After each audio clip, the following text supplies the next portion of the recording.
Nesse vídeo vamos começar e terminar o livro de Cantares, capítulos 1 a 8.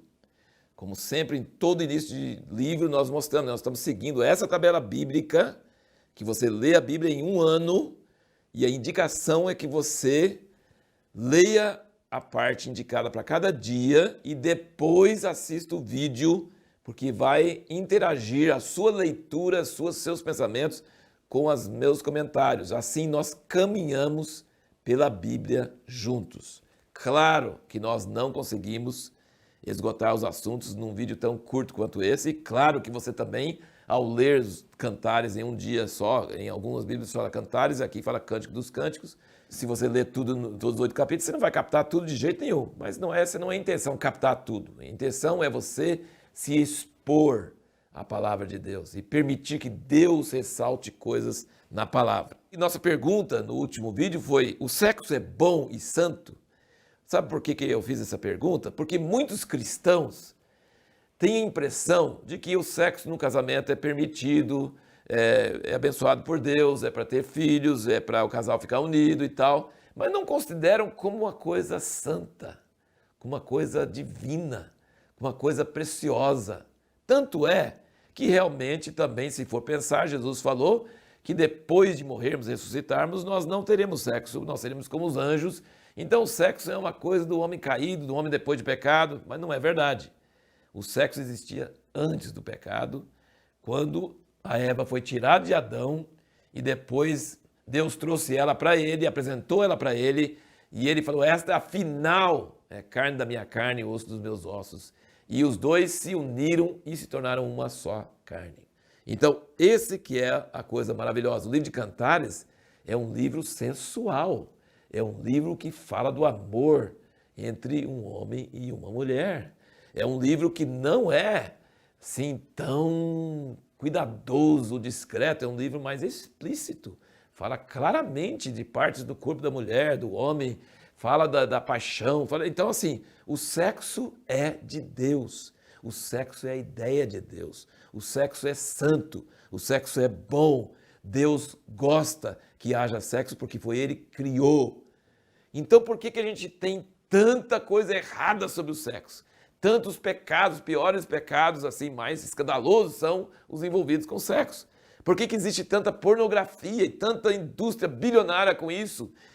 O diabo sabe que o sexo é a coisa mais santa que tem e ele quer sujar, ele quer desconfigurar, acabar com essa coisa santa. E ele conseguiu fazer tanto isso que as mentes ficam contaminadas e não entendem o propósito de Deus com o sexo. Ele tirou a santidade do sexo e tornou uma coisa comum, corriqueira, banal e terrível.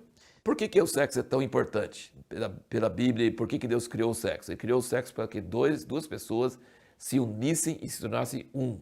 E Paulo, quando fala sobre isso em Efésios, ele está falando do marido e da esposa, mas ele diz: mas grande é esse mistério, mas estou me referindo a Cristo e a igreja. Ou seja, o sexo no nosso corpo físico, ele é uma figura da união do Filho de Deus com o seu povo na terra, que é a igreja, que vai se unir e se tornar um só. Não vai ser sexo, mas vai ser uma coisa superior a sexo. Assim como um cardápio no restaurante, tem aquelas fotos bonitas, mas não é a comida. Então o sexo é o cardápio, mas aquilo que nós vamos experimentar na união uns com os outros e com Cristo é muito superior. Por isso que não vai precisar mais de ter sexo na vida eterna, porque tem uma coisa muito maior, muito melhor. E é isso que o livro de Cântico dos Cânticos, ou Cantares, está enaltecendo, está trazendo à tona, está mostrando como isso é importante. Então você precisa abrir sua mente e pedir a Deus para lavar sua mente de todos os conceitos errados sobre o sexo que você tem tido. Tanto as proibições, tanto assim as coisas assim, se você quer ser santo mesmo, melhor não casar, melhor não ter sexo, melhor ficar só sem sexo nenhum, porque aí você vai ser mais santo, que muitos monges e freiras e tudo pensava isso, e a Bíblia mesmo fala contra isso. Ou então você vai estar se entregando à luxúria, aos pensamentos, às fantasias, também não é o caso. Aqui é uma coisa maravilhosa e bonita. Você quer entender sexo do ponto de vista de Deus? Leia Cantares. E aqui o que ele fala sobre o amor, deixa eu só chamar sua atenção para alguns aspectos. A descrição do amor em Cantares é muito forte. Ele usa as palavras anseio, prazer, ele usa muitos cheiros. Você viu tanto de cheiro? Incenso, mirra.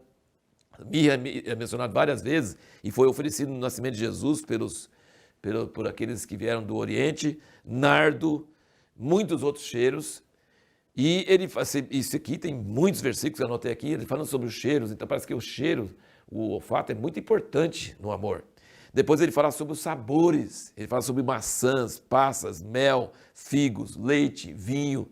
Então ele está usando muitas coisas, cheiros e sabores. E depois ele usa mais palavras, eu falei sobre anseio, prazer e tal, mas ele usa paixão, fogo. Ele falou que o amor é como fogo, o amor é forte como a morte, o desejo. E ele usa 2 vezes, eu estou doente de amor. Então ele está mostrando aqui uma paixão, uma saudade, um apego e todas essas figuras do amor. Então isso é muito maravilhoso.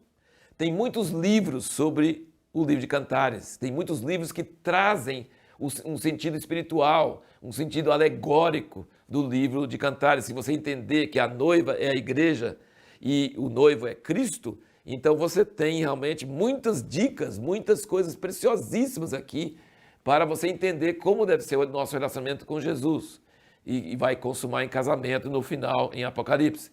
O livro que eu li foi um clássico aqui, Cântico dos Cânticos, o misterioso romance, um clássico de Hudson Taylor. Nem sei se tem mais, se está sendo publicado ou não, mas Hudson Taylor foi um missionário muito maravilhoso, muito famoso, muito conhecido, que foi para a China, foi muito usado por Deus. Tem um livro dele chamado O Segredo Espiritual, de Hudson Taylor, é um clássico também. Mas esse livro eu li, né, sublinhei de diversas partes e tal.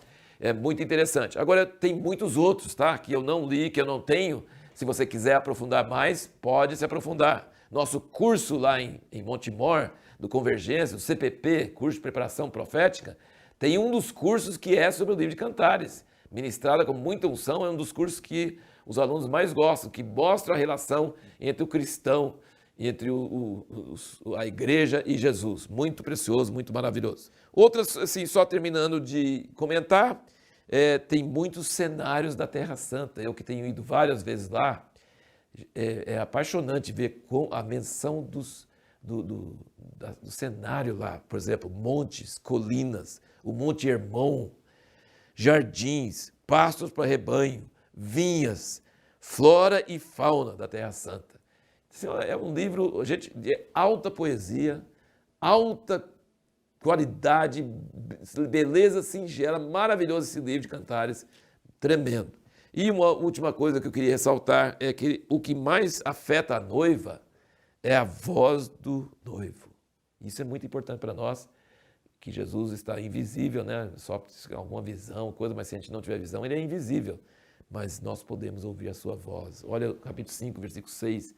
Eu abri ao meu amado, mas ele já se tinha retirado e ido embora. A minha alma tinha desfalecido quando ele falara. Minha alma tinha desfalecido quando ele falara. Busquei, mas não o pude encontrar. Chamei, porém ele não me respondeu. E o versículo 16. O seu falar é muitíssimo suave. Isso é a noiva comentando sobre a voz do noivo. E sabe o que toca mais o amado? O olhar da noiva. Então não é a voz dela, é o olhar dela. Olha o capítulo 4, versículo 9, ele diz: enlevaste-me o coração, minha irmã, noiva minha, enlevaste-me o coração com um dos teus olhares. E o capítulo 6, versículo 5, ele diz: desvia de mim os seus olhos, porque eles me perturbam. Então ele é atraído pelo olhar dela, o olhar de paixão, de desejo por ele. Ele fica transtornado. E é a voz dele que afeta a noiva. E assim terminamos o livro de Cantares. Qual a pergunta que nós vamos fazer para o próximo vídeo? Quais são as características do livro de Isaías que o tornam tão especial?